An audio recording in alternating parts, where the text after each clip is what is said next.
హైదరాబాద్లోని జూబ్లీ హిల్స్లో ఉన్న పెద్దమ్మ తల్లి ఎవరో, ఆమె ఎందుకు అక్కడికి వచ్చారో తెలుసా? కథ చాలా ఆసక్తికరంగా ఉంటుంది. ఒకసారి రంభ అనే అసురునికి మహిషాసురుడు జన్మించాడు.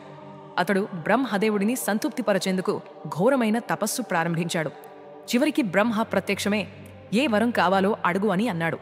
అప్పుడు మహిషాసురుడు నాకు ఎప్పటికీ చావు రాకూడదు అని కోరాడు. అందుకు బ్రహ్మ అది అసాధ్యం, చావు లేని వరం ఇవ్వడం కుదరదు, ఇంకేదైనా కోరుకో అని చెప్పాడు. దాంతో మహిషాసురుడు తెలివిగా ఒక స్త్రీ చేతిలో తప్ప మరెవరి చేతిలో నాకు మరణం రాకూడదు అని కోరాడు. ఆ వరం పొందగానే మహిషాసురుడు అహంకారంతో దేవతల మీద యుద్ధం ప్రారంభించాడు. దీంతో ఆపదలు ఉన్న దేవతలు పార్వతీమాతను ప్రార్థించారు. అప్పుడు అమ్మవారు కాత్యాయని దుర్గామాత రూపంలో అవతరించి మహిషాసురుడిపై ఘోర యుద్ధం చేశారు. చివరికి మహిషాసురుడిని సంహరించి లోకాలన్నింటికీ శాంతిని తీసుకొచ్చారు. ఆ మహాయుద్ధం అనంతరం దుర్గామాత అలసటతో నీళ్లు తాగి విశ్రాంతి తీసుకున్న ప్రదేశమే నేటి జూబ్లీహిల్స్లో ఉన్న పెద్దమ్మ తల్లి ఆలయం. మీరు ఎప్పుడైనా పెద్దమ్మ తల్లి గుడికి వెళ్లారా?